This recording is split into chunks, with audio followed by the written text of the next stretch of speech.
رات جسے عرف عام میں شب برات کہا جاتا ہے، چھٹکارے کی رات، حالانکہ یہ چھٹکارے کی رات دراصل حقیقت میں جو قرآن کی روح سے چھٹکارے کی رات ہے اور تقدیر کے فیصلوں کی رات ہے، وہ رمضان کے آخری عشرے کی تاک راتوں میں سے ایک رات ہے۔ میں انشاءاللہ اس پہ احادیث بھی بیان کر دوں گا۔ بہرحال یہ 5 احادیث پبلک میں مشہور ہیں، 5 کی 5 ضعیف ہیں۔ سن لیجئے، پہلی حدیث جامعہ ترمذی اور سنن ابن ماجہ سے ہے، مشکات میں ہے 1299، بڑی مشہور حدیث ہے۔ اما عائشہ رضی اللہ تعالیٰ عنہ کہتی ہیں آپ صلی اللہ علیہ وآلہ وسلم کو میں نے ایک رات بستر پہ نہیں پایا تو میں آپ کو ڈھونڈتے ہوئے نکلی تو آپ صلی اللہ علیہ وآلہ وسلم بقیع غرقد تشریف لے گئے تھے، بقیع قبرستان میں، اور آپ صلی اللہ علیہ وآلہ وسلم نے وہاں پر یعنی دعا فرمائی، اور اما عائشہ کہتی ہیں کہ میں آپ صلی اللہ علیہ وآلہ وسلم سے پہلے ہی واپس آ گئی تو آپ صلی اللہ علیہ وسلم نے مجھ سے مخاطب ہو کر فرمایا کہ کیا تم نے یہ گمان کیا تھا کہ اللہ اور اس کا رسول تم سے خیانت کریں گے؟ یعنی سانس پھولا ہوا تھا تو آپ کو پتا چل گیا کہ یہ میرے پیچھے آئی تھی، یعنی مراد یہ کہ تم یہ سمجھی کہ میں کسی اور زوجہ کے پاس چلی گئی، اور وہی اما عائشہ نے کہا کہ ہاں میں یہی سمجھی تھی۔ تو آپ نے فرمایا یہ بے شک نصف شعبان کی رات ہے، یعنی 15ویں رات ہے شعبان کی، 14 اور 15 کی درمیانی رات۔ اس رات اللہ تعالیٰ آسمان دنیا پر نزول فرماتا ہے جیسا کہ اس کی شان کے لائق ہے، اور بنی کلب کی بکریوں کے بالوں سے بھی زیادہ لوگوں کی مغفرت کر دیتا ہے، لیکن یہ روایت ہے ضعیف۔ ڈاکٹر طاہر القادری صاحب یہ روایت پڑھتے پڑھتے ٹھٹک گئے، کیونکہ اس کے آگے لکھا تھا امام ترمذی نے کہ روایت جعلی ہے، لیکن یہ علماء اتنے بے شرم ہیں اور بالکل خیال نہیں کرتے ہیں کہ آدھی حدیثیں پڑھتے ہیں، اور چلے کوئی جاہل ہو تو ہم اس کو بینیفٹ آف ڈاؤٹ دے سکتے ہیں، لیکن اگر کوئی عالم اس طرح کی کام کرے گا تو اس کو تو پھر ہم نہیں چھوڑیں گے۔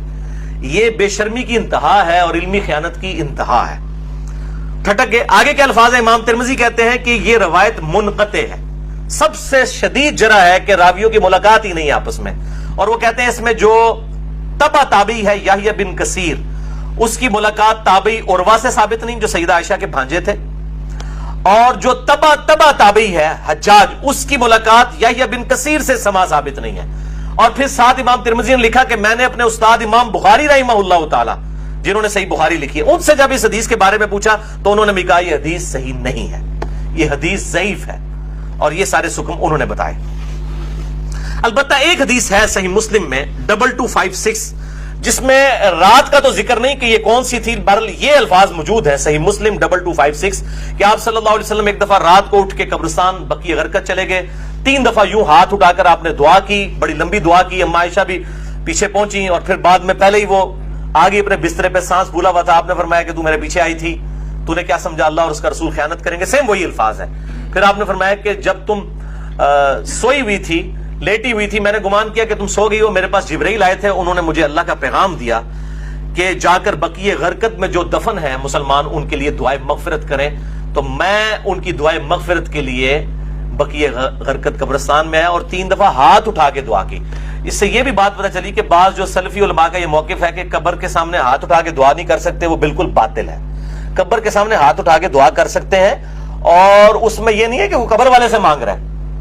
وہ آپ اللہ ہی سے مانگ رہے ہیں۔ نبی صلی اللہ علیہ وسلم نے بقیع غرقد قبرستان میں 3 دفعہ ہاتھ اٹھا کے دعا کی، صحیح مسلم 2256۔ بلکہ المستدرک للحاکم میں موجود ہے کہ تمہارا رب حیا فرماتا ہے اس شخص سے جو ہاتھ اٹھا کے دعا کرے کہ اسے محروم لوٹائے۔ ہاتھ اٹھا کے دعا کرنا یہ افضل عمل ہے، اور آپ ہر دعا کے لیے، ایون نماز کے بعد بھی آپ اجتماعی دعا کی بات نہیں کر رہا، الگ سے جو آپ دعا ہاتھ اٹھا کے کریں تو زیادہ بہتر ہے، نہ بھی اٹھائیں تب بھی ٹھیک ہے۔ ہم ٹائلٹ میں جاتے ہیں تو ہاتھ اٹھا کے دعا کرنے تو نہیں جاتے، کر کے جاتے،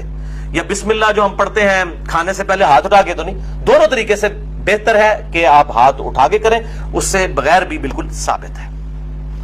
دیکھ لیں میں ساتھ کتنے چھوٹے چھوٹے مسائل بتا دیتا ہوں، اور یہی جو مسلم کی حدیث ہے 2256 اسی میں وہ دعا ہے، السلام علیکم اہل الدیار من المؤمنین والمسلمین وإنا انشاء اللہ بکم للاحقون نسأل اللہ لنا ولکم العافیہ، جو قبرستان جانے کی دعا ہے کہ اے اس قبرستان کے رہنے والے مسلمان مرد و عورت، مومنین مرد و عورت، ہم تم پر سلامتی بھیجتے ہیں،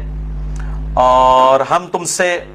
اللہ کے حضور جو ہے وہ عافیت کا سوال کرتے ہیں، بے شک ہم بھی مر کے تمہارے پاس آنے والے ہیں، اپنے لیے بھی اور تمہارے لیے بھی اللہ کے حضور ہم عافیت کا سوال کرتے ہیں۔ دوسری حدیث شعب الایمان امام بیہقی کی کتاب میں ہے 1305، مشکات کے اندر اس کا نمبر ہے، اور یہ ویسے پرائمری کتاب ہے امام بیہقی کی شعب الایمان۔ اما عائشہ کہتی ہیں کہ 15 شعبان کی رات تھی، اس کے بارے میں آپ صلی اللہ علیہ وآلہ وسلم نے فرمایا کہ 15ویں رات کو اس سال پیدا ہونے والے اور اس سال فوت ہونے والوں کے نام لکھ دیے جاتے ہیں، اسی رات اعمال اوپر چڑھتے ہیں اور لوگوں کا رزق بھی لکھ دیا جاتا ہے۔ یہ سارے فضائل قرآن کے اندر سورہ القدر سورت نمبر 97 میں تقدیر کے فیصلے کی رات اور سورہ الدخان کے اندر شب قدر کے بارے میں آئے ہیں۔ اور میرا اصول یہ ہے کہ اگر کوئی حدیث جس کو محدثین بھی ضعیف کہہ رہے ہوں اور وہ قرآن سے بھی ٹکرا رہی ہو تو اس کو ریجیکٹ کرنا بالکل آسان کام ہے۔ اس حوالے سے وہ حدیث بھی میں انشاءاللہ بعد میں بتا دیتا ہوں۔ تو یہ روایت بھی منقطع ہے، اس میں ابن حارث جو تابعی ہے اس کی سیدہ عائشہ سے کوئی ملاقات ثابت نہیں ہے، یہ منقطع روایت ہے۔ اور دوسرے طریق میں ابن کثیر العبدی ضعیف راوی ہے۔ البتہ جو شعبان میں اعمال اللہ کے حضور چڑھائے جاتے ہیں وہ حدیث ٹھیک ہے، سنن نسائی 2359 جو ہم آلریڈی ڈسکس کر چکے ہیں۔ تیسری حدیث سنن ابن ماجہ سے ہے 1306 مشکات کے اندر اس کا نمبر ہے، اور اس حدیث کو وہ ضعیف جمع ضعیف برابر ہے حسن کا فارمولہ لگا کے شیخ البانی نے صحیح کہا ہوا ہے۔ اور اس میں مجھے ایک لطیفہ بھی ضمناً یاد آ گیا، آج سے کئی سال پہلے اسلام آباد میں ایک اہل حدیث عالم جو ہے وہ بریلویوں پہ گرج رہے تھے، یہ بدعت ہے اس رات میں عبادت کرنا، کوئی ثابت نہیں، کوئی حدیث نہیں۔ تو میں نے ان کو ایک چٹ لکھ کے بھیجی کہ آپ کے جو روحانی ابا جان ہے محدث اعظم سعودیہ شیخ ناصر الدین البانی، انہوں نے تو یہ سنن ابن ماجہ کی روایت کو جو مشکات میں 1306 ہے اس کو تو صحیح کہا ہوا ہے، تو مہربانی کر کے یہ جتنا غصہ ہے یہ البانی پہ بھی نکالیں آپ۔ تو اگر آپ کہتے ہیں اس کی اجتہادی غلطی ہے تو ان بیچاروں کو بھی اجتہادی غلطی کہہ کے چھوڑ دیں، یعنی آپ نے دوگلی پالیسی کو رکھی ہے، یا کم از کم پبلک کو بتائیں تو صحیح۔ لے جی بے شرمی کی انتہا، اس بندے نے چٹ بھی پڑھی ہے لیکن بیان نہیں کیا۔ اپنے بابے سب کو پیارے ہیں، ہمارا بابا ہمیں پیارا تو وہی صاحب ہے، بابے سب کو پیارے ہیں۔ یہ بابوں کا فتنہ بڑا خطرناک ہے، چاہے وہ کسی بھی شکل میں نکل آئے۔ تو یہ مجھے ضمناً بات یاد آ گئی اسی حدیث کے حوالے سے۔ ابو موسیٰ اشعری رضی اللہ تعالیٰ عنہ کہتے ہیں کہ نبی صلی اللہ علیہ وسلم نے فرمایا، بے شک اللہ تعالیٰ شعبان کی 15ویں رات اپنے بندوں پر خصوصی توجہ فرماتا ہے اور تمام مخلوق کو بخش دیتا ہے سوائے نمبر 1 مشرک کے اور نمبر 2 کینہ رکھنے والے کے۔ یہ انتہائی سخت ضعیف روایت ہے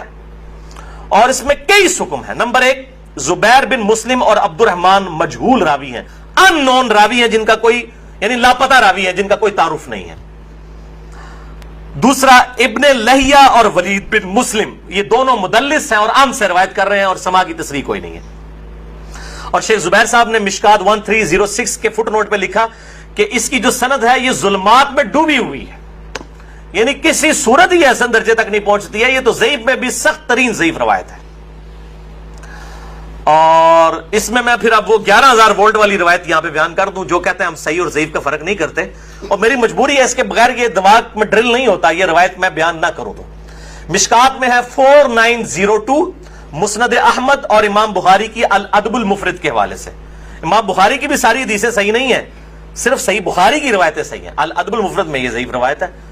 اور اگر ہم ڈاکٹر تعلق قاضی صاحب کہتے ہیں ہم امام حنیفہ کے مقلد ہیں، آپ بخاری کے مقلد ہیں، اگر ہم بخاری کے مقلد ہوتے اس روایت کو صحیح مانیں۔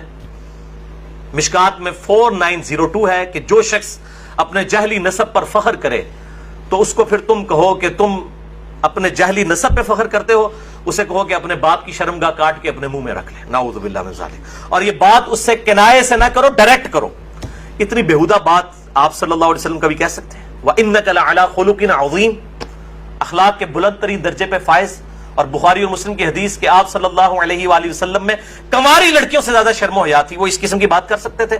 اس میں بھی یہی حکم ہے، اس میں حسن بصری مدلس ہیں اور ان سے روایت کر رہے ہیں، اور صحیح مسلم کے مقدمے میں موجود ہے کہ مدلس کی ان والی روایت سما کی تصریح کے بغیر ضعیف ہوگی۔ مسئلہ نمبر 36 میرا سن لیں، ضعیف الاسناد اور من گھڑت احادیث کے فتنے کا تحقیقی جائزہ، جسے شوق ہو تو یہ میں نے الزامی جواب پھکی کے طور پہ یہ اینٹی وانم دیا تھا، یہ والی روایت۔ چوتھی حدیث مسند احمد سے ہے، مشکات میں ہے 1307 عبداللہ ابن عمر بن عاص، سیم الفاظ ہیں وہی کہ 15ویں رات کو سب کی مغفرت ہو جاتی ہے، لیکن اس میں الفاظ ہیں سوائے خودکشی کرنے والے کے اور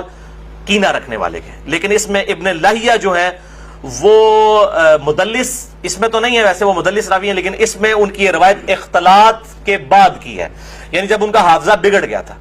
یہ امام حاکم نے المستدرک الحاکم میں کئی روایتوں کو بخاری مسلم کی شرط پہ صحیح کہا ہے، اور بات بھی صحیح ہے کہ بخاری اور مسلم کے راویوں سے وہ حدیثیں ہیں، لیکن ان میں کئی راوی ایسے ہیں، کئی صحابہ بھی ایسے ہیں کہ وفات سے پہلے وہ اپنی حدیثوں کو مکس کر جاتے تھے، حافظہ کمزور پڑ گیا۔ تو اگر راوی ثقہ ہو، بعد میں اس کا حافظہ بگڑ جائے، تو اس کے حافظہ بگڑنے سے پہلی والی روایتیں جو ہوں گی وہ صحیح ہوں گی، بعد والی ضعیف ہوں گی۔ یہ بعد والی ہے کیوں؟ جو راوی ان سے یہ روایت بیان کر رہا ہے اس کی ملاقات ان کا حافظہ بگڑنے کے بعد ہوئی ہے، وہ پہلے کا راوی نہیں ہے۔ اسی وجہ سے امام حاکم کی کئی روایتیں جن کو وہ بخاری اور مسلم کی شرط پہ صحیح کہتے ہیں وہ ضعیف ہو جاتی ہیں۔ یہ میں آپ کو ٹیکنیکل پوائنٹ بتا رہا ہوں۔ وہ حضرت آدم کی توبہ قبول ہونے والا جو واقعہ ہے نبی صلی اللہ علیہ وآلہ وسلم کے وسیلے سے، مسئلہ نمبر 43 میں بھی میں نے بتایا ہے، وہ روایت جو ہے وہ امام حاکم نے تو بخاری مسلم کی شرط پہ صحیح کہا ہے، لیکن وہ روایت تو ضعیف ہے اور سخت ضعیف روایت ہے۔ تو یہ چیزیں خیال رکھی جائیں۔ اور یہاں پہ میں ایک ضمناً اور بات بھی عرض کر دوں کہ یہ اہل تشیع کے ہاں بھی شعبانیہ منایا جاتا ہے 15 شعبان کی رات کو۔ وہ شب برات نہیں منا رہے ہوتے ہیں، وہ امام محمد بن حسن عسکری کا یوم ولادت مناتے ہیں۔ ان کے ہاں بھی یہ کانسیپٹ نہیں ہے شب برات والا، لیکن وہ ہمارے بریلوی بھائی خوش ہو رہے ہوتے ہیں کہ انہوں نے بھی لائٹنگ کی ہوئی ہے، ہم نے بھی کی ہے، تے سنی شیعہ دا اجماع بنا لیندے نے۔ دیکھو اجماع کوئی نہیں ہے، وہ اپنے چکر چ ہوندے ہیں، تسی اپنے چکر چ ہوندے ہو، ٹھیک ہے؟ اسی اپنے چکر چ اسی اپنی آخرت کی فکر چ۔ تو وہ امام محمد بن حسن عسکری کا یوم ولادت۔ 5ویں حدیث سنن ابن ماجہ سے ہے، مشکات میں 1308، مولا علی رضی اللہ تعالیٰ عنہ علیہ السلام سے ہے کہ جب شعبان کی 15ویں رات ہو تو آپ صلی اللہ علیہ وسلم نے فرمایا دن کا قیام کرو، رات کا قیام کرو، دن کا روزہ رکھو۔ اب دن کا روزہ الگ سے صحیح مسلم وہ 45 نمبر حدیث تھی اس سے ثابت ہے، اس کی وجہ سے میں نہیں، وہ الگ سے، کیونکہ غروب آفتاب سے طلوع فجر تک آسمان دنیا پر اللہ تعالیٰ نزول فرماتا ہے اور کہتا ہے کوئی مغفرت کا طالب کہ میں اسے بخش دوں، ہے کوئی رزق مانگنے والا کہ میں اسے عطا کروں، ہے کوئی عافیت چاہنے والا کہ اسے عافیت دوں، اور یہ سلسلہ طلوع فجر تک حتی مطلع الفجر، وہ جو سورہ قدر میں شب قدر کے بارے میں آتا ہے، یہ وہی الفاظ ہیں۔ یہ روزانہ ہوتا ہے، تہائی رات آخری جب رہ جاتی ہے، بخاری مسلم کے حوالے سے میں حدیث بیان کر چکا ہوں۔ تو 15 شعبان کا روزہ جو ہے وہ معاملہ بالکل الگ ہے۔ اس حوالے سے اور کئی روایتیں ہیں، شیخ زبیر زئی رحمہ اللہ تعالیٰ نے ایک پورا مضمون لکھا تھا جو مقالات کی پہلی جلد کے اندر وہ مضمون موجود ہے، جسے شوق ہے تو وہ پڑھ سکتا ہے، 14-15 صفحوں کا مضمون ہے جس میں انہوں نے یہ ساری بحثیں اس کی ضعیف روایتوں کے حوالے سے کی ہیں، اور انہوں نے ہی ایک صحیح قول بھی ایک تابعی کا لکھا۔ لیکن چونکہ تابعی کا قول مقطوع ہوتا ہے اور تابعی اگر کوئی غیب کی بات کرے گا تو وہ ضروری نہیں کسی صحابی سے سنی ہو، وہ کسی دوسرے تابعی سے بھی سن سکتا ہے۔ صحابی کی غیبی خبر جو ہے نا بیان کی ہوئی وہ امپلائڈ ہے کہ نبی صلی اللہ علیہ وآلہ وسلم سے سنی ہے۔ صحابی کی جو مرسل ہے وہ ایکسیپٹیبل ہے، اسے ہم موقوف روایت کہتے ہیں۔ تابعی کی مرسل ایکسیپٹیبل نہیں، اس کو ہم مقطوع کہتے ہیں، یہ غیبی خبر سے متعلق ہے، لیکن یہ تابعی تک قول ثابت ہے۔ اس کا مطلب یہ ہوا کہ اس زمانے میں بھی یہ مسئلہ موجود تھا۔ مکحول تابعی ہیں شام کے، یہ مشہور تابعی ہیں، اور ان کے بارے میں مشہور ہے کہ اکثر مرسل روایتیں چھوٹے ہوئے واسطوں والی بیان کرتے تھے۔ شعب الایمان امام بیہقی کی کتاب میں انٹرنیشنل نمبر کے مطابق 3671 نمبر یہ روایت ہے۔ وہ کہتے ہیں کہ 15ویں شعبان کو اللہ تعالیٰ زمین والوں کی طرف متوجہ ہوتا ہے، 15ویں شعبان کی رات کو، اور کافر اور کینہ رکھنے والے کے سوا سب کو بخش دیتا ہے۔ اب یہ روایتیں اتنی زیادہ ہیں کہ اس کی وجہ سے بعض اہل حدیث علماء کا بھی یہ موقف ہے کہ کچھ نہ کچھ اس کی اصل موجود ہے۔ اکثر تو نہیں مانتے لیکن کچھ اہل حدیث علماء بھی مانتے ہیں، اور دیوبند بریلوی تو ویسے ہی مانتے ہیں۔ اور میرا موقف شروع سے جو تھا وہی ہے کہ میں ہمیشہ فتویٰ نہیں لگاتا، خود کرتا نہیں ہوں، کسی پہ فتویٰ نہیں لگاتا۔ میرا مسئلہ نمبر 44 پرانا بھی سن لیں اور اب یہ نیا بھی آج ریکارڈ ہو رہا ہے، میرا موقف وہی تھا 5 سال پہلے بھی۔ اور باقی میں خود کیوں نہیں کرتا، جب تک کوئی چیز اتھینٹیکیٹ نہ ہو جائے تو نہیں کرنی چاہیے۔ یہ اکثر کہتے ہیں نیکی کا کام ہے، خیر ہے کرنے دو جی، لوگ سال کے بعد اگر کوئی نکلی ہے عبادت کے لیے،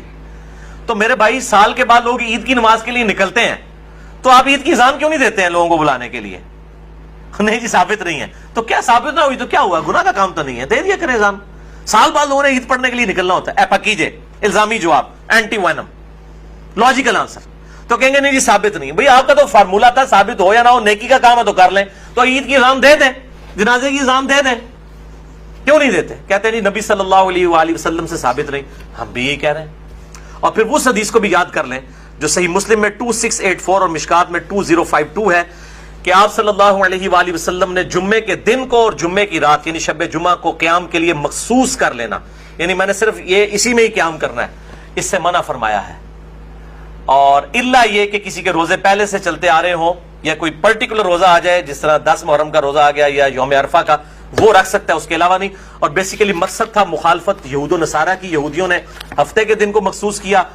اور عیسائیوں نے اتوار کو، تو کہیں مسلمان جمعہ ہی نہ پھاڑ لین خالی، اور پھر بھی مسلمان بعض نہیں ہے، انہوں نے جمعہ پھاڑ لیا ہے، خیال ہونا پھر بھی کوئی نہیں کیا، وَلِعَوْذُ بِاللَّهِ تَعَالَى.